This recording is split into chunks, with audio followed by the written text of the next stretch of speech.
Buenos días. Vamos a entrar hoy en nuestra quinta parte de la serie llamada Verdades que Dividen. Y hoy día nos toca hablar acerca del tema El aguijón de Pablo. ¿De dónde aparece esta expresión? ¿Dónde sale esta expresión en la Biblia? Bueno, esto aparece en 2 Corintios, el capítulo 12, en el versículo 7. El apóstol Pablo escribió lo siguiente: y para que la grandeza de las revelaciones no me exaltase desmedidamente, me fue dado un aguijón en mi carne, un mensajero de Satanás que me abofetee para que no me enaltezca sobremanera. Quiero mostrarles lo que un teólogo que apoya este sistema de creencia escribió. Este artículo se llama El aguijón de Pablo en la carne, enfermedad.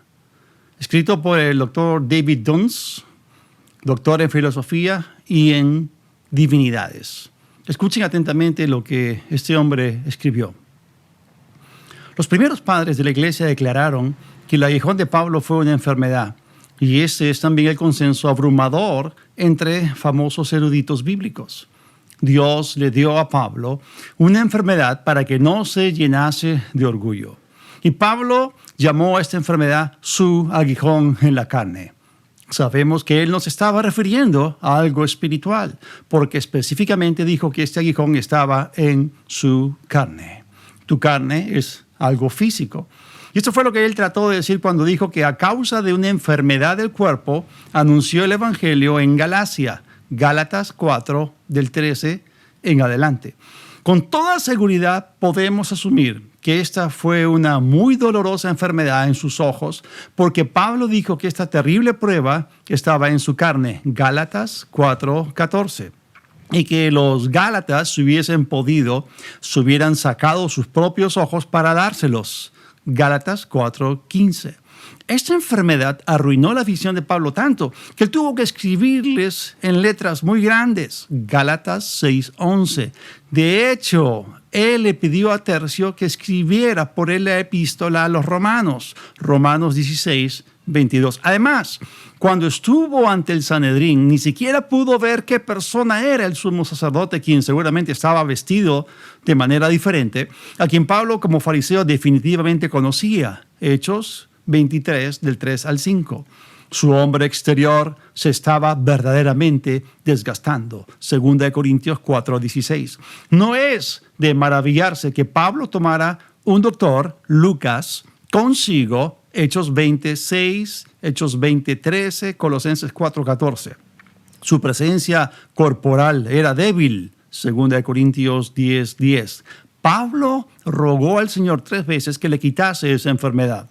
Pero Dios le dijo a Pablo que era mejor que siguiese enfermo, porque su poder se perfecciona en nuestras debilidades. 2 Corintios 12, 8 y 9. Además, la palabra griega utilizada para debilidades en este versículo es la misma palabra traducida enfermedad en Juan 11:4, Hechos 28:9, en Mateo 8:17, versículo tan frecuentemente citado por los maníacos de la fe, Lucas 5:15, Lucas 8:2, Lucas 13 del 11 al 12, Juan 5:5, y también aparece en uno de mis versículos favoritos, que es 1 Timoteo 5:23. Entonces, sabemos que Pablo con todo esto quería decir enfermedad. Incluso la enfermedad es parte de la lista de sufrimientos de Pablo en 2 Corintios 11, del 23 al 27, a pesar de lo que los maestros de fe dicen.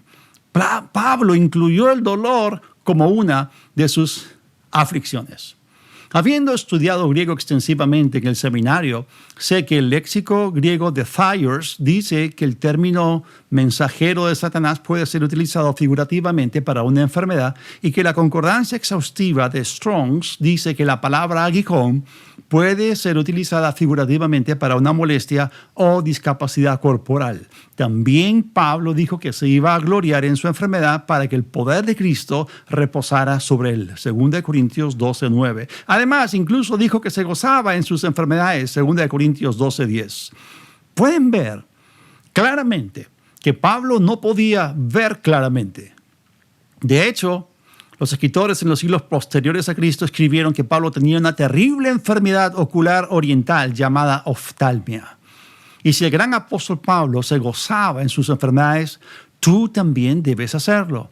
Cuando Dios escoge no quitar tu enfermedad, deberías de gozarte en tus debilidades, sabiendo que eres fuerte en Dios. Y Dios te dará la suficiente gracia, 2 Corintios 12:9, para lidiar con tu enfermedad. Podrás entonces, como Pablo, gozarte en tus enfermedades. Miren, ese argumento parece muy convincente si es que uno no se toma la molestia de estudiar las Escrituras cuidadosamente. Es más, suena tan bíblico que muchos cristianos se han tragado este dogma para su propio daño. Y aunque este teólogo cita muchos versículos y su argumento parece sólido como la roca, en realidad está lleno de agujeros. Y quiero que sepan que esta manera de pensar está incrustada en el sistema de creencia de muchos en las iglesias denominacionales y tradicionales, y en realidad se ha vuelto muy popular. Pero que algo sea popular no significa que sea cierto. Y esta falsa enseñanza es el resultado de una pobre interpretación de las Escrituras. ¿Qué ha ocurrido aquí? Lo mismo que vimos cuando estudiamos acerca de que todas las cosas ayudan a bien a los que aman a Dios en Romanos 8:28. El mismo tratamiento que le dieron a Romanos 8:28 le ha sido dado a 2 Corintios 12:7. Es decir, este texto ha sido sacado completamente fuera de su contexto, se ha fallado en examinar el significado de cada palabra que lo conforma y no se ha comparado otras escrituras que mencionan dicho término para averiguar su significado. Entonces, ¿qué era en realidad este aguijón? ¿De qué se trataba? Y nosotros tenemos que averiguar cuál es su origen, cuál es su naturaleza, cuál fue su propósito. Pero mucha gente ha predicado sobre esto. Muchos han dicho que Pablo tenía una enfermedad en los ojos, otros dicen que tenía una rara enfermedad proveniente de la China, así como el coronavirus. Otros añaden que Pablo tuvo que sufrir esta enfermedad de oftalmía, que tuvo terribles dolores en los ojos para traer así gloria a Dios. Y miren, cuando uno estudia las epístolas, se va a dar cuenta que Pablo sufrió mucho. Y cuando Ananías en Damasco fue enviado por el Señor Jesús para ministrar a Pablo, para que recuperase la vista y para que fuese bautizado en agua y en el Espíritu Santo, el Señor ya le había dicho que le iba a mostrar cuánto él iba a padecer por causa de su nombre. Entonces es cierto, Pablo sufrió mucho, pero no sufrió por enfermedades. Él padeció mucha persecución en el ministerio. Entonces, la gente que afirma estas cosas con respecto a este aguijón, obtiene un falso consuelo al leer estas escrituras cuando están enfermos. Entonces dicen, bueno, si Pablo sufrió todas estas cosas, yo no tengo por qué condenarme. La verdad es que yo también tengo que sufrir como él. Por esto, frente a tantas mentiras que se dicen con respecto a esto, tú y yo tenemos que conocer la verdad acerca de este aguijón, porque la mayor parte de creyentes cree que Pablo tenía una enfermedad. Así que vamos a remitirnos a la Escritura. Voy a tomarme mi tiempo para explicar, voy a darles muchos versículos. Esto es algo que yo enseño en 4 o 5 horas en el Centro de Entrenamiento Bíblico. Lo estoy condensando para que ustedes puedan recibir algo que sea bastante sustancioso. Y vamos a regresar al pasaje original. 2 Corintios 12, del 1 al 10, vamos a verlo en su amplitud. Vamos a ver todo el contexto. Y así averiguaremos la verdad acerca de este aguijón. Este pasaje es bastante controversial. Así que empecemos. 2 Corintios 12, del 1 al 10. Vemos a Pablo escribiendo y él dice lo siguiente: me es preciso gloriarme, aunque no es provechoso. Sin embargo, recurriré a las visiones y revelaciones del Señor. Conozco a un hombre en Cristo que hace 14 años, si en el cuerpo no lo sé, si fuera del cuerpo no lo sé, Dios lo sabe, fue arrebatado hasta el tercer cielo. Y sé respecto a este hombre, si en el cuerpo o fuera del cuerpo no lo sé, Dios lo sabe, que fue arrebatado al paraíso, donde escuchó cosas inefables que al hombre no le es permitido expresar. De aquel hombre me gloriaré, pero de mí mismo no me gloriaré, sino en mis debilidades. Porque si acaso quisiera gloriarme, No sería yo insensato, pues diría la verdad, pero desisto para que nadie piense de mí más de lo que ve en mí u oye de mí, y para que no me enaltezca sobremanera por la grandeza de las revelaciones, me ha sido dado o me fue dado un aguijón en la carne, un mensajero de Satanás que me abofetee para que no me enaltezca. En cuanto a esto, 3 veces he rogado al Señor que lo quite de mí. Y me ha dicho, bástate mi gracia, porque mi poder se perfecciona en la debilidad. Por tanto, de buena gana me gloriaré más bien en mis debilidades, para que evite en mí el poder de Cristo. Otra traducción dice, para que repose sobre mí el poder de Cristo.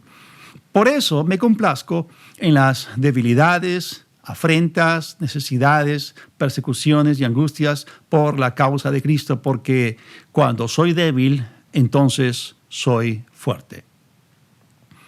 Noten ustedes que el apóstol Pablo lo primero que hace es mencionar las visiones y revelaciones que el Señor le dio. Tenemos que entender la revelación que el apóstol Pablo recibió la revelación del Evangelio de la reconciliación. Este Evangelio son las buenas noticias de salvación para todo el mundo. Y él escribió más de las 2/3 partes del Nuevo Testamento. Él fue el que recibió la revelación del Evangelio directamente por el Señor Jesucristo. Esa revelación de lo que somos en Cristo, de cuál es nuestra posición en Él, cuáles son las realidades que tenemos en Él, la realidad de nuestra redención. Eso es tremendo. La revelación que Él recibió de parte del Señor Jesús está registrada en sus epístolas.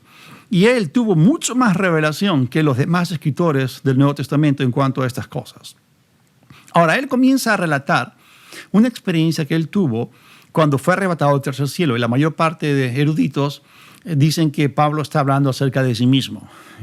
Aquí la indicación es que como que Él salió de su cuerpo y de repente apareció en el tercer cielo, en la habitación de Dios. Lo llama el paraíso, ese lugar. Y Él está hablando acerca de esa experiencia donde oyó cosas que son inexpresables en palabras humanas. Ahora, dentro de ese contexto, él había aclarado que no le convenía gloriarse. ¿A qué me refiero con esto? Él estaba hablando acerca de jactarse en la carne. Más adelante dijo, bueno, si me voy a gloriar de aquel hombre, en otras palabras, de su hombre espiritual. Él estaba diciendo, si me voy a gloriar entonces en mi espíritu. Pero debido a la revelación que Pablo había recibido, él padeció mucha persecución. Y en el versículo 5 dice que él se va a gloriar en sus debilidades. Esa palabra debilidades aparece mucho en este contexto. No solamente aparece en el versículo 5, se vuelve a repetir en el versículo 9, también en el versículo 10. Y esa palabra viene del griego asteneia. El término debilidad viene del griego asteneia, que significa debilidad, enfermedad, cansancio y flaqueza.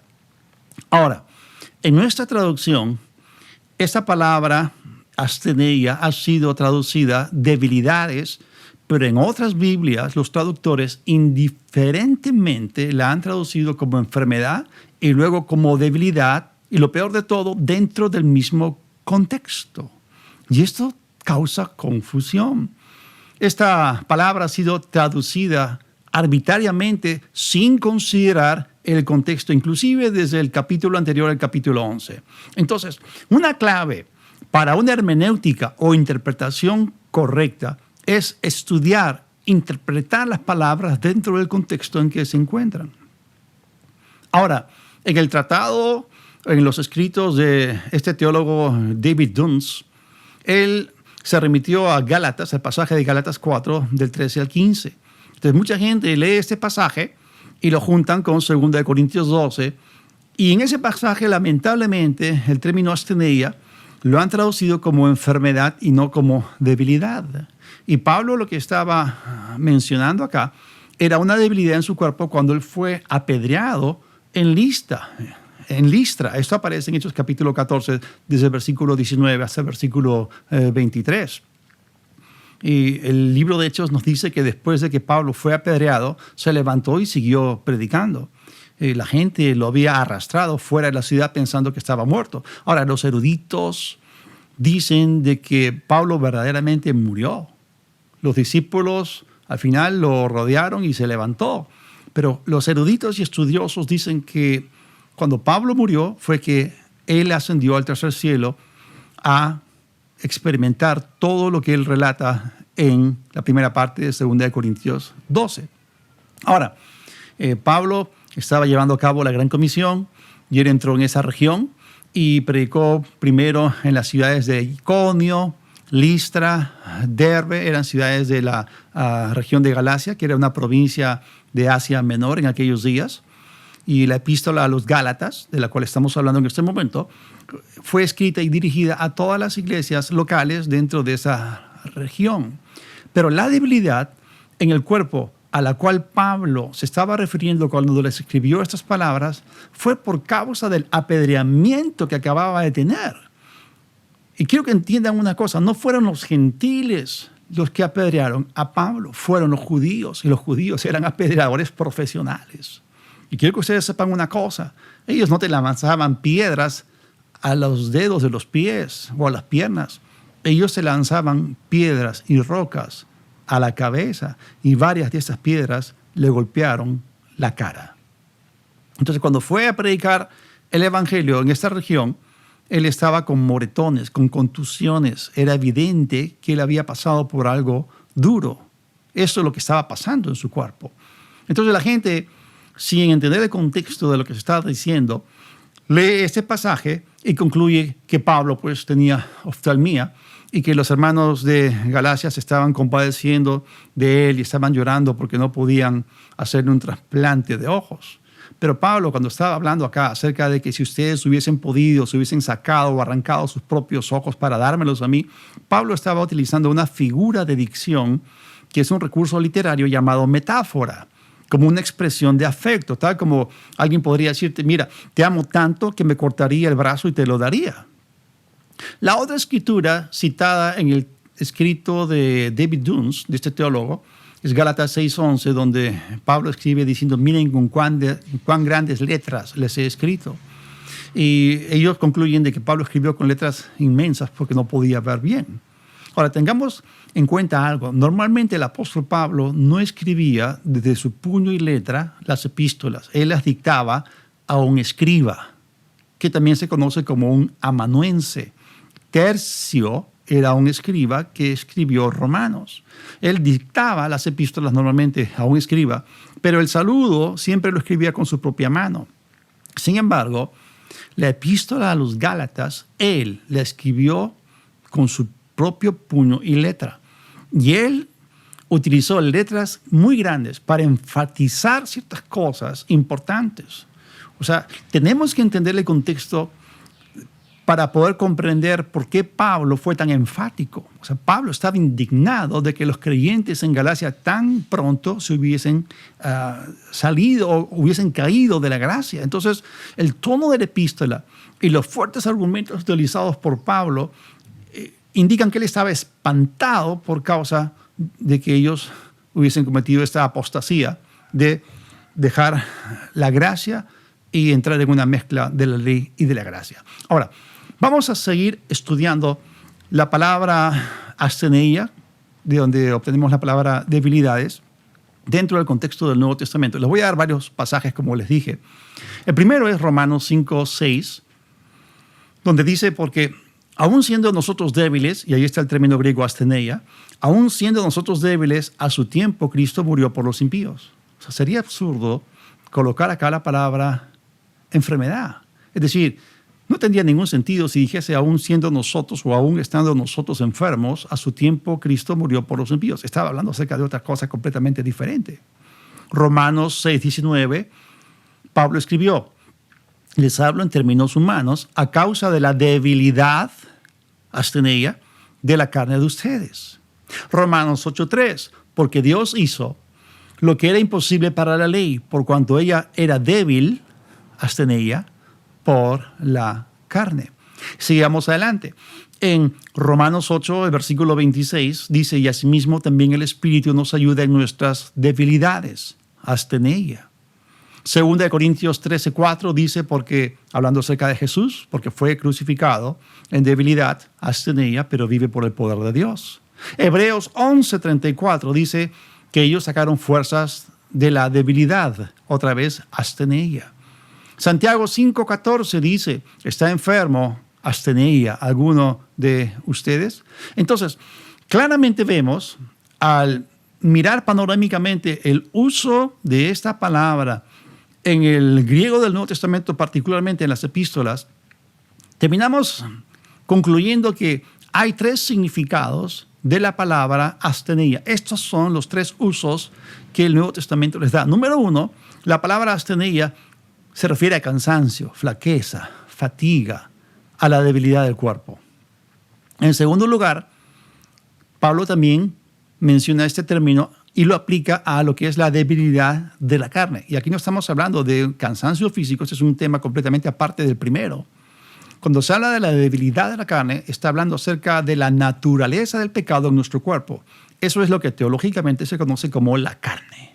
Estamos hablando acerca del cuerpo humano no regenerado, no renacido, no transformado. Pablo decía, yo sé que en mí, esto es en mi carne, no mora el bien, hablando acerca de que nuestro cuerpo está muerto o separado de Dios por causa del pecado. Posee una naturaleza de pecado. Pablo lo llama cuerpo pecaminoso, cuerpo mortal, carne de muerte.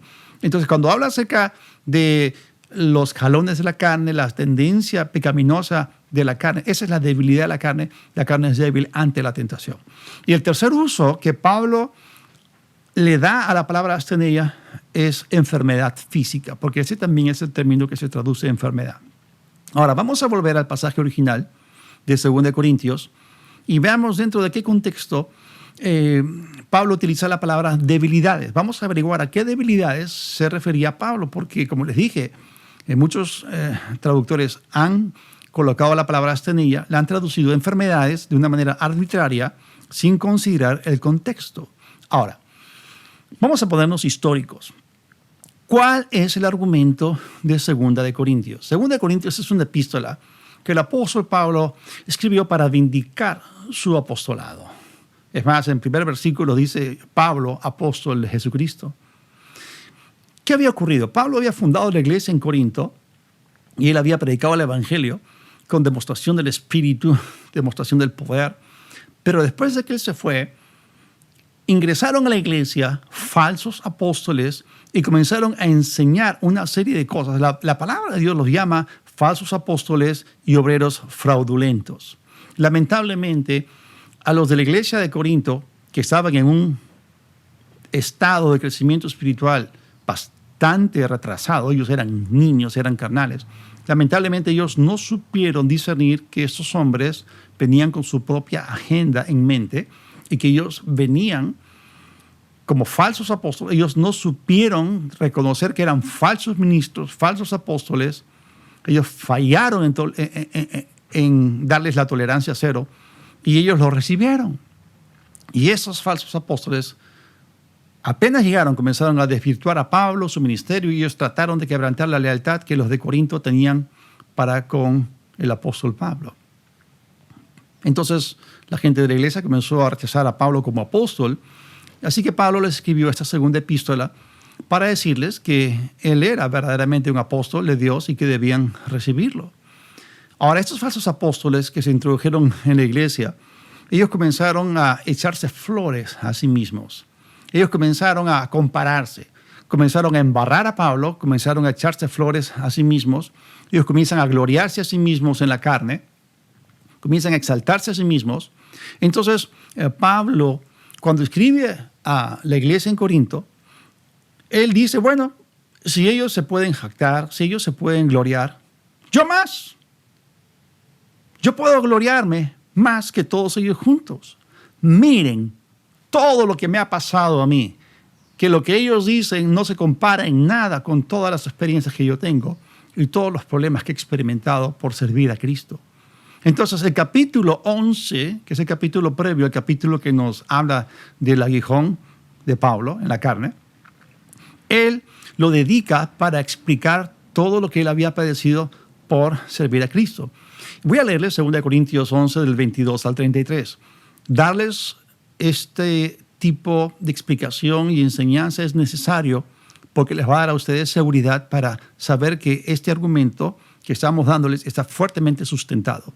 2 Corintios 11, del 22 al 23. ¿Son hebreos? Yo también. ¿Son israelitas? Yo también. ¿Son descendientes de Abraham? Yo también. ¿Son ministros de Cristo? Hablo como delirando. Yo más. En trabajos arduos, más. En cárceles, más. En azotes, sin medida. En peligros de muerte, muchas veces. 5 veces he recibido de los judíos 40 azotes menos 1. 3 veces he sido flagelado con varas. 1 vez he sido apedreado. 3 veces he padecido naufragio. 1 noche y 1 día he estado en lo profundo del mar. Muchas veces he estado en viajes a pie, en peligros de ríos, en peligros de asaltantes, en peligros de los de mi nación, en peligros de los gentiles, en peligros de la ciudad, en peligros en el desierto, en peligros en el mar, en peligros entre falsos hermanos, en trabajo arduo y fatiga, en muchos desvelos y en hambre y sed, en muchos ayunos, en frío y en desnudez, y encima de todo lo que se agolpa sobre mí cada día, la preocupación por todas las iglesias. Y miren lo que dice el versículo 29, y este es un ejemplo vívido de cómo ellos, de una manera muy arbitraria, tradujeron el término asteneia como enfermedad. ¿Quién se enferma sin que yo no me enferme? Cuando esto debió haber sido traducido, ¿quién se debilita sin que yo no me debilite? ¿A quién se le hace tropezar sin que yo no me indigne? Si es preciso gloriarme, yo me gloriaré de mi debilidad, asteneia. Aquí sí lo han traducido debilidad y no enfermedad. El Dios y Padre de nuestro Señor Jesús, quien es bendito por los siglos, sabe que no miento. En Damasco, el gobernador bajo el rey Aretas guardaba la ciudad de los damascenos para prenderme. Pero fui descolgado del muro por una ventana en una canasta y escapé de sus manos. Es que Pablo está haciendo referencia a todo lo que él le pasó. Y él está hablando acá, esta es una lista extensiva de todas sus debilidades, todas las cosas que él tuvo que pasar por el ministerio. Entonces, en este contexto vemos cuáles son específicamente las debilidades de Pablo. Vemos todo lo que él tuvo que enfrentar. Pero en esta lista, él no mencionó las enfermedades, ni tampoco las dolencias. Él mencionó cansancio, fatiga, flaqueza, debilidad física. Y Pablo se estaba gloriando en todo lo que había sufrido. ¿Qué cosa? Había sufrido afrentas, necesidades, persecuciones y angustias por causa de Cristo. Entonces, lo que Pablo está diciendo es que si alguien se puede gloriar, yo puedo gloriarme más que todos esos falsos apóstoles juntos. Ahora, y es allí donde está el punto de quiebre, porque cuando uno termina el capítulo 11 y entra en el pasaje original, que es el capítulo 12, vemos aquí que el apóstol Pablo continúa y dice, un momentito, aún no he terminado. Ahora voy a mencionar, voy a remitirme a todas las visiones y revelaciones que el Señor me ha dado a mí y que no le ha dado a ninguno de ellos. Aún dentro de este contexto, lo que en esencia Pablo está diciendo es, miren, yo me puedo gloriar, yo me puedo jactar, yo me puedo exaltar a mí mismo como estos falsos apóstoles y yo los voy a noquear a todos ellos, los voy a dejar en ridículo. Pero yo no voy a ser tonto ni insensato. Porque cuando una persona se exalta a sí misma, entra en orgullo. Ya el capítulo 10 de 2 Corintios nos dice que no es sabio, no es juicioso alabarse a sí mismo. La autoexaltación es el inicio de la caída. La palabra de Dios nos enseña claramente. Entonces Pablo, sabiendo todo esto, él dijo, miren, yo me voy a hacer el loco, voy a hablar de esta forma, pero yo no voy a permitir que entre en mí el orgullo. Él no iba a dejar que el orgullo entrase en él. Y es aquí, dentro de este contexto, que él menciona este asunto del aguijón. Así que vamos a ir a 2 Corintios, capítulo 12, en el versículo 7. Y dentro del contexto que ya hemos dado, que era muy necesario, es que sale esta declaración. Y para que la grandeza de las revelaciones no me exaltase, otra traducción dice, no me levantase desmedidamente, me fue dado un aguijón en mi carne, en griego dice, en la carne, un mensajero de Satanás que me abofetee para que no me enaltezca sobremanera. Ahora, acuérdense que el apóstol Pablo acaba de mencionar las tremendas revelaciones que tuvo. Tuvo abundancia de revelaciones, grandeza de revelaciones, como dice aquí. Y debido a esta grandeza de las revelaciones que tuvo, a él le fue dado un aguijón en la carne. Y vamos a ver que la palabra de Dios, de una manera muy exacta, dice que este aguijón de la carne fue un mensajero de Satanás. Esto significa que vino directamente de parte del diablo. Vamos a saber separar acá las cosas. Dios le dio a Pablo la revelación. Satanás le dio a Pablo el aguijón. Hay que saber separar las cosas. ¿Ok? Entonces, Pablo estaba sufriendo en el ministerio. Y el sufrimiento en el ministerio viene por causa de la palabra de Dios. Él sufrió muchísima persecución. Entonces, lo que Pablo estaba diciendo acá es que este aguijón en la carne le fue dado para que la grandeza de las revelaciones no lo levantase desmedidamente o no lo enalteciera sobremanera.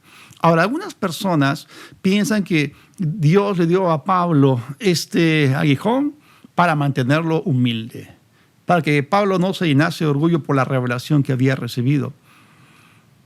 Esta, aunque es la interpretación popular, no es cierta. Este pasaje no se está refiriendo a esto. Pablo ya había tratado con el orgullo en su propia vida. Si tú eres una persona orgullosa, si tú eres una persona soberbia, la Biblia dice que Dios resiste a los soberbios. No dice que Dios arrebata a los soberbios al tercer cielo, ni tampoco dice que Dios le da tremendas y grandiosas revelaciones. El Espíritu Santo inspiró al apóstol Pablo a escribir las 2/3 partes del Nuevo Testamento. Si él hubiese sido orgulloso, soberbio, Dios jamás le hubiese dado un gramo, una pizca, una onza de revelación, porque Dios mira de lejos a los altivos. Dios resiste a los soberbios, pero da gracia a los humildes. ¿Bien? Vamos a explicar la naturaleza de esta declaración de exaltar o levantar desmedidamente o enaltecer sobremanera. ¿Qué significa eso? ¿Qué significa esa frase? Para eso vamos a ir al Antiguo Testamento y vamos a remitirnos a algo que nos habla acerca de las bendiciones de Abraham. Y es Deuteronomio capítulo 28. Voy a leer solamente los 2 primeros versículos, pero eso es lo que Dios dijo al pueblo de Israel a través de Moisés. Acontecerá que si oyeres atentamente la voz del Señor tu Dios, y esa palabra sí no es un afirmativo, es un condicional. Aquí habla de una condición. Si oyeres atentamente la voz o la palabra del Señor tu Dios para guardar y poner por obra todos sus mandamientos que yo te prescribo hoy, también el Señor tu Dios, miren bien, te exaltará sobre todas las naciones de la tierra y vendrán sobre ti todas estas bendiciones y te alcanzarán si oyeres la voz del Señor tu Dios. Y si uno sigue leyendo, acá vemos que se desencadenan como efecto dominó una tras otra bendición. Vemos aquí, bendito tú aquí, bendito tú allá, bendito en esto, bendito en aquello. Vemos acá que se desatan múltiples bendiciones sobre la persona. Cuando una persona le da el primer lugar a la voz, a la palabra de Dios en su corazón y vive por ella, la palabra misma nos exalta. Miren, se los voy a decir de esta forma. La revelación de la palabra te exalta. Ella te levanta a una alta base o plataforma de influencia y de bendición. La revelación desata la bendición de Dios en tu vida para que seas de bendición a otros. La sabiduría te eleva y te pone sobre, encima, te hace cabeza y no cola. Si tú exaltas la palabra y sabiduría de Dios en tu vida, ella también te exaltará a ti. Y lo que les estoy diciendo, hermanos, sustenta la razón por la cual Dios nos da a nosotros revelación. En el libro de Proverbios dice que si tú exaltas, abrazas la sabiduría y le das el primer lugar en tu vida, ella te va a exaltar a ti. Y noten ustedes que el pacto de Dios era de tal forma que Israel fue puesta para ser luz de las naciones. Los judíos tienen una expresión.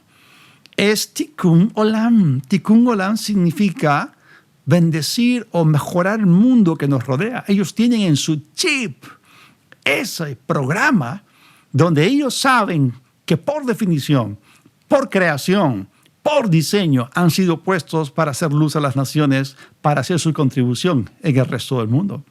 Y por eso, en el versículo 1 de Deuteronomio 28 dice que el Señor tu Dios te exaltará sobre todas las naciones de la tierra y vendrán sobre ti estas bendiciones y te alcanzarán si oyes la voz del Señor tu Dios. Y más adelante dice que tú no pedirás prestado, sino que tú prestarás. O sea, está hablando acá de que Dios iba a levantar a su pueblo para una alta plataforma de influencia y de bendición. Y eso es lo que ha pasado con la historia del pueblo de Israel.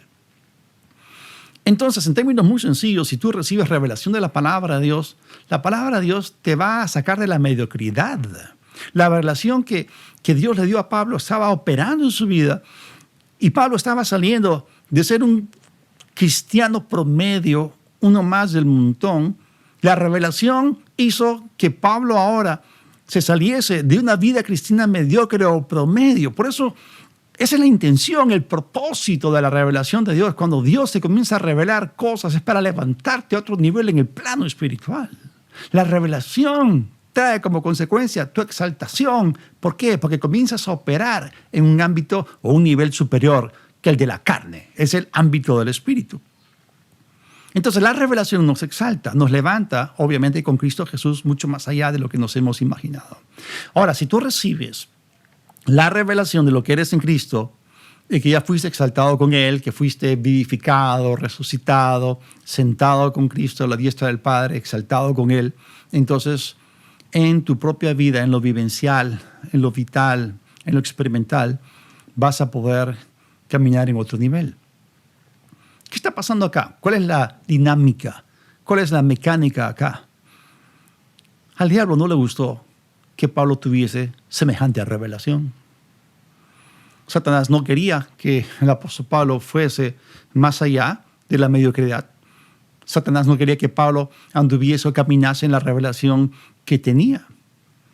Cuando hablamos acerca de exaltar sobre medida o enaltecer grandemente, se está hablando acerca de ir más allá de ser un cristiano mediocre o un cristiano promedio. Entonces, si Pablo comenzaba a andar en la revelación que Dios le había dado y él comenzaba a aplicar estas cosas, comenzaba a compartirlas en las iglesias, esto iba a traer al diablo y a su reino muchos problemas. O sea, Pablo, con esa revelación, se había convertido en un agente muy peligroso para el reino del diablo porque la revelación lo estaba exaltando. Ahora, Marcos 4:17 nos dice que la persecución viene por causa de la palabra. Y por eso Dios es el agente activo y causativo detrás de la revelación. Dios te abre, te revela su palabra para exaltarte, para que tú camines en un nivel espiritual mucho más alto, en una realidad más alta. La Biblia dice que andemos en el Espíritu, que caminemos en su poder, que caminemos en lo milagroso, en lo sobrenatural. Gracias a Dios por todo esto. Entonces, 2 Corintios 12:7 no habla del orgullo de Pablo. Pablo ya había tratado con el orgullo anteriormente. Él sencillamente no se gloriaba en la carne. Ahora, volvamos a 2 Corintios 12:7. Sigamos explicando las palabras que aparecen en el entorno inmediato, en el contexto inmediato a esa palabra aguijón. Y para que la grandeza de las revelaciones no me exaltase o levantase desmedidamente, me fue dado un aguijón en la carne, un mensajero de Satanás que me abofetee para que no me enaltezca sobremanera. La palabra griega para aguijón es skolops. Esta palabra es bien interesante. Vamos a estudiar el uso de la palabra aguijón dentro del contexto bíblico. Lo que estamos a punto de hacer es un ejercicio de comparación de escrituras. Esa es la única forma de averiguar cuál es la verdad acerca de cierto concepto. Miren, la palabra aguijón en el Antiguo Testamento siempre fue utilizada para referirse a personas, a enemigos. Ustedes saben que el Antiguo Testamento fue inspirado por el Espíritu Santo. También los escritos de Pablo en el Nuevo Testamento. Entonces el apóstol Pablo, que fue educado como fariseo, y obviamente él conocía las escrituras del Antiguo Testamento de memoria desde niño, él utiliza la misma metáfora que el Espíritu Santo utilizó en el Antiguo Testamento. La misma figura, la misma metáfora, él la utiliza acá en su caso personal. Vamos a ver algunos pasajes. En primer lugar, En el Antiguo Testamento vemos a Números 33:55. Números 33:55 se refiere a los habitantes de la tierra y ellos que no eran expulsados de la tierra, ellos serían como aguijones en sus ojos y espinas en sus costados y los iban a hostilizar o afligir en la tierra que ellos tenían que habitar. La palabra aguijones acá se está refiriendo a los moradores de la tierra a los cuales ellos fallaron en expulsar. Josué 23:13, esto también está hablando acerca del periodo de la conquista, dice: estas naciones serán para ustedes una trampa y un lazo, azotes en sus costados y espinas en sus ojos. Luego, en el libro de Jueces, el capítulo 2, versículo 3, dice: los pueblos que viven en la tierra les serán espinas clavadas en el costado, como aguijones. Segunda de Samuel 23, versículo 6, dice: la gente mala es como espinos arrancados. Ezequiel 28, versículos 21 y 24, está hablando acerca de cierta nación en particular. En el versículo 24 dice: espina que hiera, ni aguijón que cause dolor, refiriéndose a cierto pueblo que no más iban a ser para los hijos de Israel una espina que los hiriese, ni un aguijón que les causase dolor. Entonces, cada vez que frases así se utilizaron en el Antiguo Testamento, no se referían a enfermedades, se referían a personas, a enemigos que serían un fastidio, un estorbo, una aflicción, que los iban a turbar de continuo. Entonces, en el contexto del Nuevo Testamento, Satanás atacó a Pablo de la misma manera que él ataca a todo creyente que tiene la palabra. Lo atacó porque tenía la revelación de lo que era en Cristo, lo que tenía en Cristo y lo que podía hacer en Cristo. Vino el ataque por causa de la revelación, por causa de la palabra. Ahora, volvamos a 2 Corintios 12:7. Entonces, ya hemos clarificado que la palabra aguijón no se refiere a algo, sino que se refiere a alguien. Se refiere a enemigos, se refiere a gente que nos es hostil, contraria, que nos trae oposición, ¿bien? Y que nos hostiga, que nos aflige, que nos inflige dolor. Volvamos a 2 Corintios 12, versículo 7. Y dice: y para que la grandeza de las revelaciones no me levantase desmedidamente, me fue dado un aguijón en la carne. Y mire la siguiente frase: un mensajero de Satanás, que me abofetee para que no me enaltezca sobremanera. La palabra mensajero viene del término griego ágelos, que es la palabra griega técnica para la palabra ángel. Pablo llamó a este aguijón un mensajero de Satanás. Y eso confirma de que el aguijón no es algo, no es una enfermedad, sino es alguien, es una personalidad. Y esa personalidad, ese personaje, fue un emisario directo de Satanás. Como les dije, la palabra mensajero acá, en el griego es la palabra ágelos, de donde se deriva la palabra ángel. Ese término ágelos aparece 176 veces en el griego del Nuevo Testamento, de las cuales 168 veces se traduce ángel y solamente 8 veces se traduce mensajero, como en este pasaje. Pero siempre el término designa a alguien y no a algo. Entonces, entendamos el origen, la naturaleza y el propósito de este aguijón. El aguijón de Pablo en la carne era un ser espiritual caído que siempre agitaba a la gente para que persiguiese a Pablo para poder frenar o bloquear o estorbar su ministerio.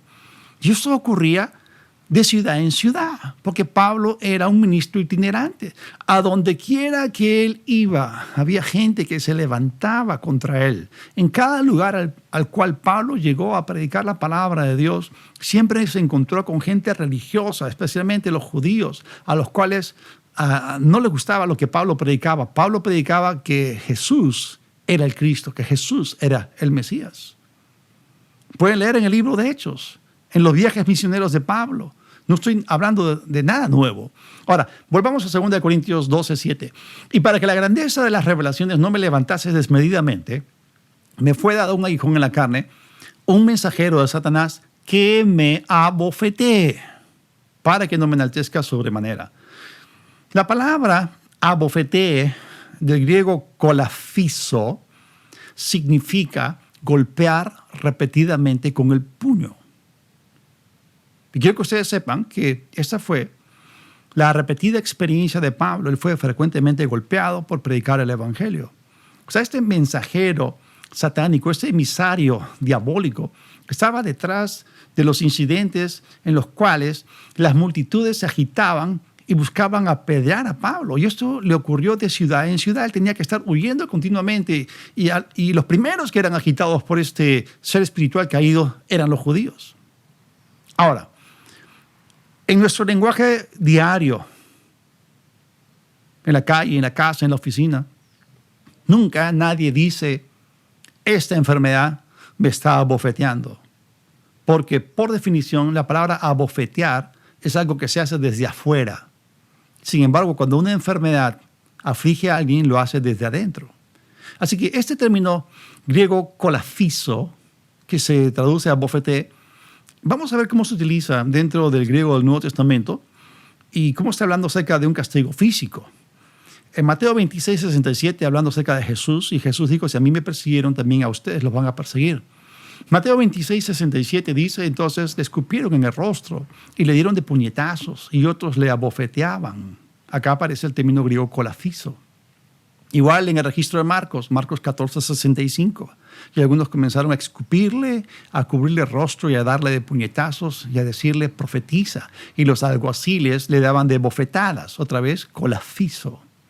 1 Corintios capítulo 4, versículo 11, hasta esta hora padecemos hambre, tenemos sed, estamos desnudos, somos abofeteados, kolafizo. 1 Pedro 2:20, pues qué gloria es si pecando son abofeteados, kolafizo, y lo soportan. Entonces, abofetear en el Nuevo Testamento claramente se refiere a ser golpeado físicamente, no a estar enfermo. Entonces, este aguijón no vino de Dios, vino del diablo. Tenemos que entender una cosa, Dios es por nosotros, Dios está a favor de nosotros, Satanás es el que está en contra de nosotros. Volvamos a 2 Corintios 12. Ahora vamos a avanzar un versículo más, el versículo 8.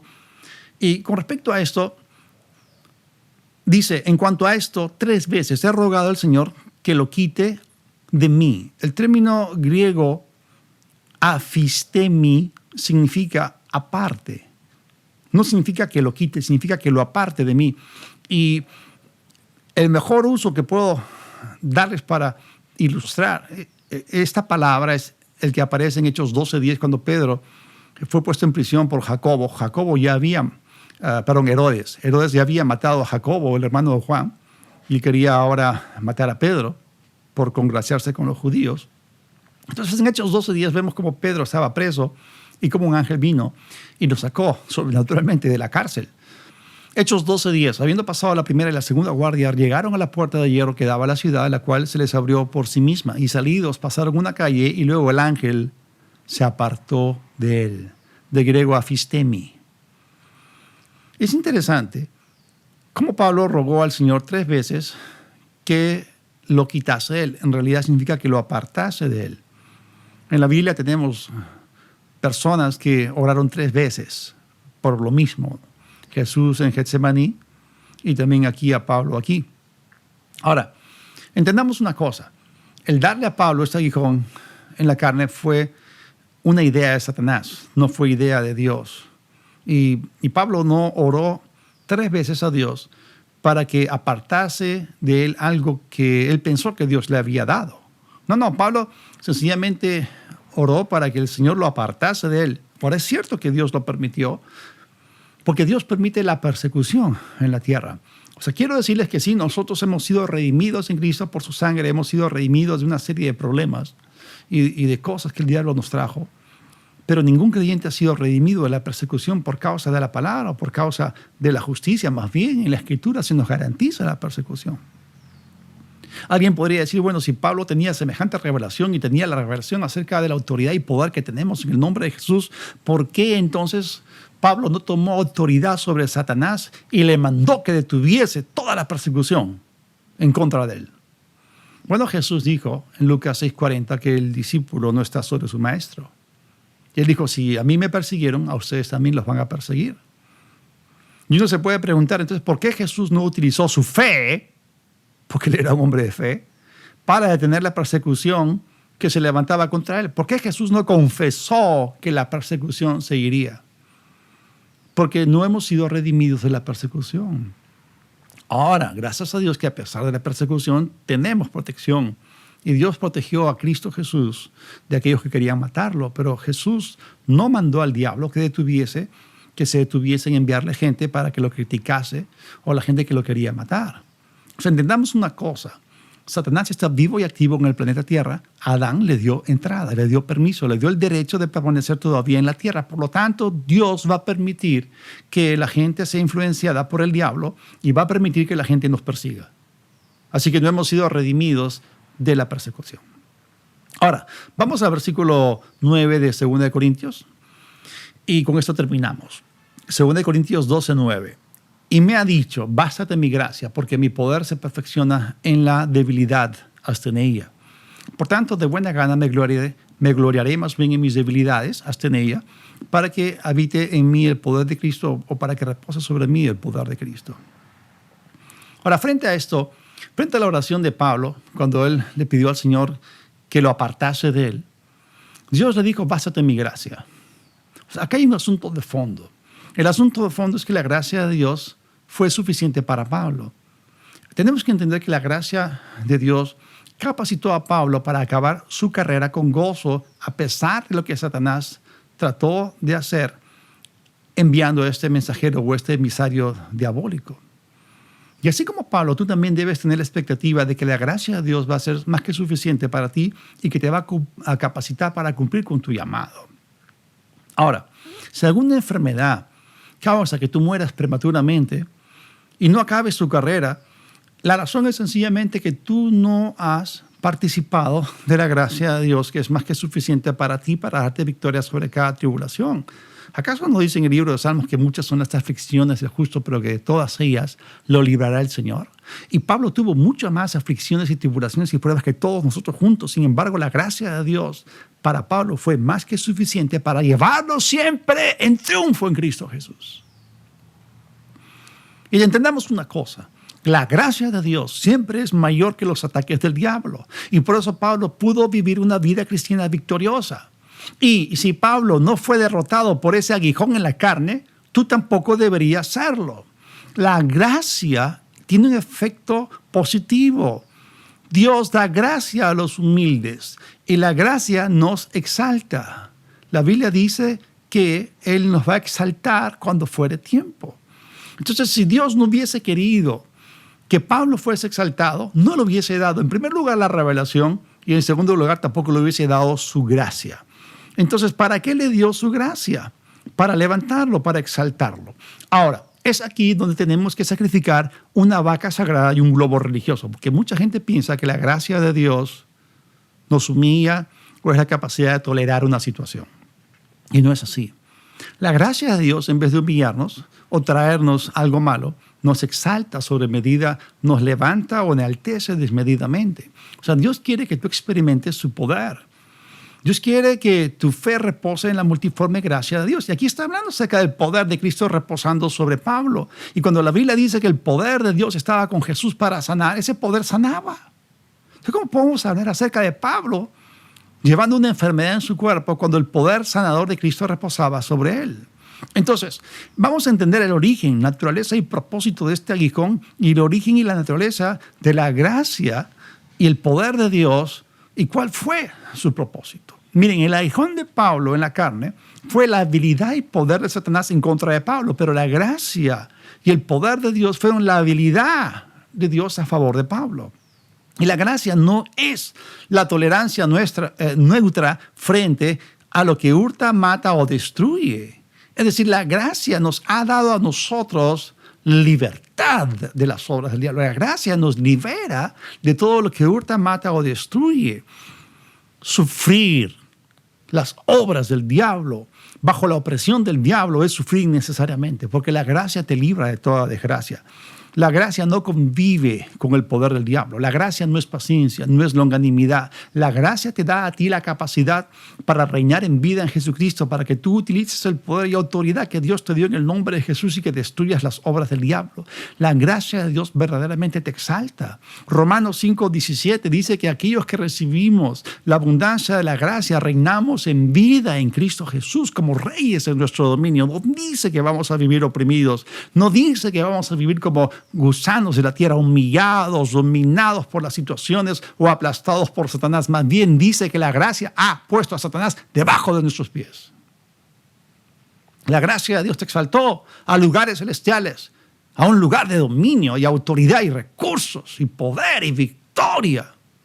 Entonces la gracia de Dios es la que nos ha exaltado nuestra posición de reyes en Cristo Jesús. Esto significa que tenemos dominio sobre las circunstancias, sobre los demonios. Podemos reinar como reyes en nuestro dominio y podemos ejercer autoridad sobre todo aquello que nos es adverso. Eso es reinar. Reinamos como reyes por la gracia de Dios. Por eso la gracia no es tolerar o soportar situaciones. ¿Cómo acabó Pablo? Pablo fue utilizado poderosamente por Dios como un canal de su poder.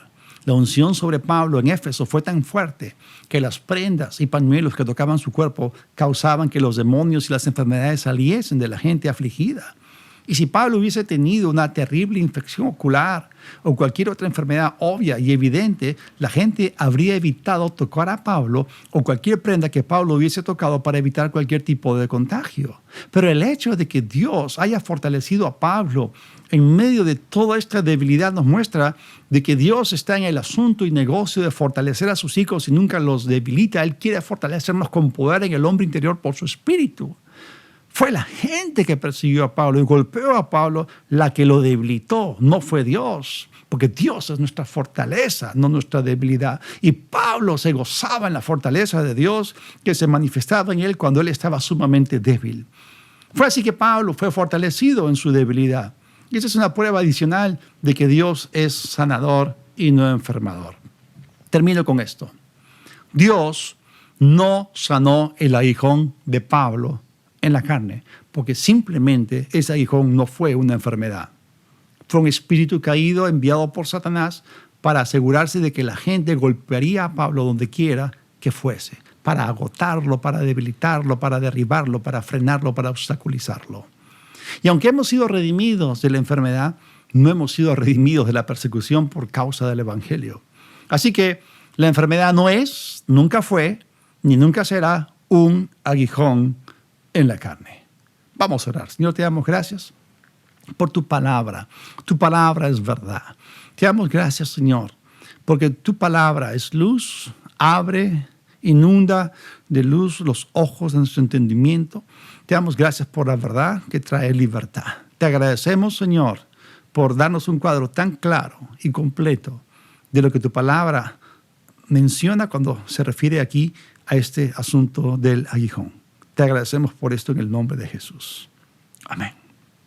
Ahora, si tú has escuchado este mensaje y aún no tienes una experiencia personal con el Señor Jesucristo, aún no has nacido de nuevo, yo quiero decirte que el Señor te ama profundamente y que en este tiempo, más que nunca, tú necesitas del Señor. Jesús dijo, es necesario nacer de nuevo. Esto significa que hay una nueva oportunidad para ti. Hay un borrón y cuenta nueva para ti. Si tú quieres ponerte a cuentas con Dios, si quieres acercarte a Él y vivir para Él, haz conmigo esta oración. De todo corazón, repite conmigo, cierra tus ojos y repite conmigo esta oración. Dios del cielo, yo decido de manera deliberada, de manera intencional, acercarme a ti. Reconozco que te necesito. Jesús, invoco tu nombre. Sé mi Señor. Sé mi Salvador. Creo que el Padre te resucitó para que yo fuese justificado. Recibo hoy tu perdón y el regalo de la vida eterna por la fe en ti. Gracias en el nombre de Jesús. Amén. Si tú has hecho esta oración, hay unas instrucciones al pie de la pantalla. en el video y contáctate con nosotros, queremos ayudarte. Gracias, que Dios los bendiga y seguimos más adelante con esa serie. Que tengan un día sobrenatural en Cristo Jesús. Hasta pronto.